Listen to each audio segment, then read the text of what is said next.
Hey, what's up everyone? Welcome to this week's episode of Merricks Garage. I was contacted by a couple of people this week asking for some detail and video on what's under the hood, and it dawned on me that since I completed the links conversion, I really haven't taken you guys back in and shown you how everything settled, how everything came together, and where and what everything is under the hood. So today I'm going to do that. I'm going to give you guys a deep dive as to how everything looks and answer some of the questions that have come in. If this is your first time checking out my channel, I want to say thank you for cruising by. Hopefully you click that subscribe button. Hopefully this video gives you plenty of reason to. Yeah, I have a K5 Blazer I've had since high school, so a long time. I bought it in '94 to be exact. And I document on this channel all the modifications, all of the products, all of the trips. So you're going to see how-tos, you'll see product reviews, you'll see full-on installs, like doing the link conversion. You're going to see plenty of failure. I document everything up here. I take a lot of feedback from you guys as to direction of the builds and what you'd like to see and what you have questions on. So I consider this a very interactive channel, and I'm thrilled you guys are here and stoked to be able to show you what I've built. So let's talk more truck. Let's go, Merricks Garage.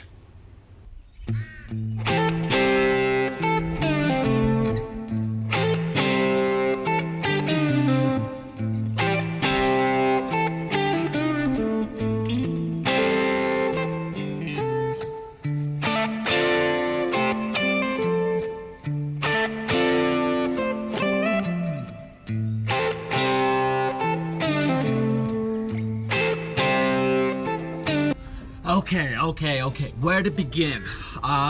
Well, power plant. LQ9 out of a 2005 Escalade. Nothing really significant done to it. I had a really good tune put on it by Team 208 Motorsports. I swapped out the intake to a SS intake, which gave me 32-pound injectors instead of the 26-pound injectors, and I believe a 90mm throttle body instead of the 78mm throttle body. And then the tune was made to adapt to the changes in the intake and throttle body and injectors. So that was kind of like a package deal. I also upgraded the springs to a higher rate valve spring. And apart from that, that's the engine. I do have some plans for the engine down the road, but right now it's just incredibly reliable, robust, and just a kick-ass power plant. When I redid the front end, I decided that I was going to try and do as much as I could to clean up the wiring. It was pretty clean to begin with, but I wanted to label as much as I could. Being able to grab a wire and know what this wire is for is really helpful. So I get a little happy with the label maker, as you can see. But yeah, it has made my life easier to trace shorts when they do come up or find some problems. But overall, I've been very happy with my electrical system. It hasn't really given me any significant challenges.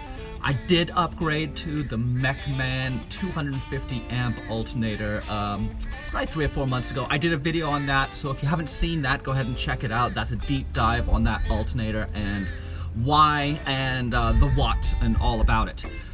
When I redid the alternator, I also upgraded all the battery cables to 1 gauge, just so less voltage drop, big old cables, never need to worry about that. Electrical, I also run a secondary battery. I've got my primary AGM battery, absorbed glass mat, like a gel battery. As my primary, I've also got an AGM as my secondary battery. I run the Die Hard, which is the Odyssey, and then I run an Interstate AGM as my secondary. They are both isolated through this guy right here, my Hell Roaring Isolator. This is a solid state diode switching isolator. What that means is I'm not turning a switch like a battery cutoff switch to switch between different battery banks. This isolator combiner will make sure that both batteries are adequately charged equally from the alternator current and output, but will also make sure that they are isolated. So the secondary battery while it is kept healthy and charged through constant driving and cycling of the alternator, it's never incorporated into the main power system to provide power to the lights or fans or anything like that. If I did kill this battery for whatever reason, I can flip a switch and boom, be right off that battery, which is awesome. So all the relays that I put in, I labeled. I ran the wiring as clean as I could. There's still some cleanup to do on it, but I'm pretty happy with where it stands. Moving on to my cooling system. This is my Griffin Radiator. It's one of their combo units that comes with the dual spall fans and a custom built shroud for it. I've been very happy with this radiator. Now, I had some issues with Griffins. This is my 4th Griffin radiator. The other ones all developed little tiny leaks, and I had to buy a new radiator, which I was not stoked on. I had quite a bit of frustration with Griffin. Finally, after months of work, I was able to get a radiator replaced directly by them, and they sent me one of their new Ultra 4 radiators, whatever that means. They're telling me there's more robust internal infrastructure and more reinforcement, and so far so good. I'm believing what they're saying because there is pressure always in the radiator. It's never given me any problems. Temperature stays nice and cool, and it works flawlessly. So yeah, that is my cooling system for the engine. I've also got the transmission fan over there that comes on at 180 degrees from the inline thermostat to provide cooling to the transmission fluid. Now, I do run the transmission fluid through the radiator first to cool it down and moderate the temperature. And then if it is still spiking after that, it's going into the transmission cooler, which is a Duraley remote mount unit. It's got 2 puller fans on it. It doesn't need to be in direct airflow, although that's never gonna hurt. But yeah, those dual puller fans, it acts like a miniature version of this guy for the transmission fluid. So I've got those piggybacked off each other, and yeah, I haven't really had any issues with overheating in a while. Which has been good because I did have some issues with overheating in the beginning. So cooling system.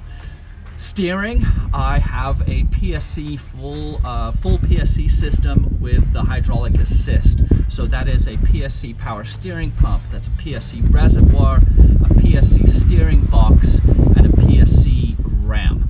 Now, all in harmony with each other, they're working incredibly well. I've never had any issues with this guy. It's always provided me as much steering as I could handle. It's never leaked, it's never been problematic. It's just a great system. Now, the steering was a tad bit tricky. I had to go to this Borgeson shaft to be able to make all of the angles work around the coilovers. So I had to put a Heim in the middle that allows for some, you guys see that? That's what I'm talking about, back up in here. This is the Borgeson shaft going up to this redirection Heim. I've got a universal about halfway up, and then obviously it just connects up to the box. Moving on to the brake system, I haven't really done anything here. This is still my stock brake booster. I did go to a 1-ton master cylinder and redid some of the hard lines. I do plan on going to Hydro Boost eventually, but for now this has been working. I did reroute all of my brake lines. You can see my brake lines are routed all the way down the link tubes to try and reduce anything in between the axle and the frame. And yeah, they've been running good so far. I put my proportioning valve out here, and I have that isolated on a rubber mount. I used a ton of heat shield products in this build. As you can see, these are my transmission cooler lines that I ran through this heat shield product to try and keep some of the heat out of the engine bay, and also reduced abrasion and risk of anything getting damaged. Those run over the shock hoops that I installed, and then you also see that my fuel line is wrapped too, and my exhaust and spark plug boots have all been given the heat shield treatment. I am super impressed with this stuff on how it's holding up, and the ambient temperature reduction that I have seen in the engine compartment is nice. And let's just be honest, man, those headers just look bitchin'. Partly what I wanted to do with this build with the engine compartment was take as much as I could off the fenders and the front fender flares, the wheel wells and the fenders.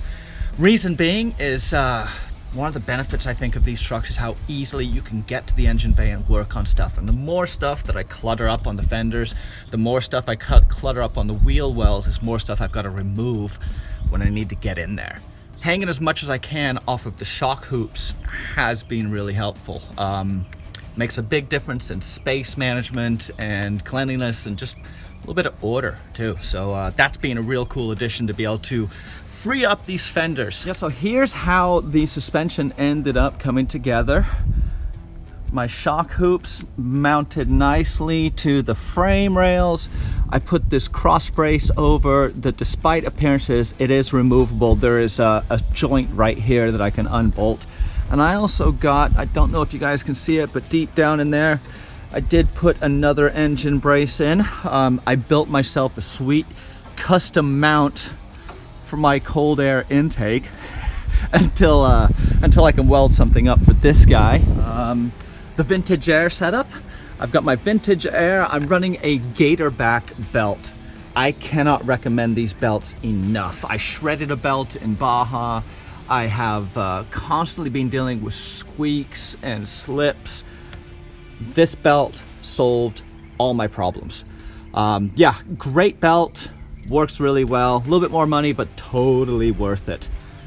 I sprayed all the link arms and the panhard, drag link, and tie rod with Steel It. This is the stainless steel spray paint you can get, and very happy with it. It is holding up really nicely and has a really good look to it. So I hope that was helpful, informational, educational, entertaining for you guys. If you see something that you think I could be doing differently or better, please let me know down below. I am not too arrogant to think that I've done everything perfect. In fact, most of the stuff under there came from ideas from you guys. So look down below for really cool ideas, suggestions, comments, as I will do the same. And yeah, cool stuff coming up. I got the review on the Vulcan welder to come up. I got some cool new Milwaukee tools they sent me to show you guys. We're going to be doing the rear link install here shortly. I'm picking up metal tomorrow to start building the frame, I believe. A lot of stuff going on. All good, all fun, all trucks. Merricks Garage.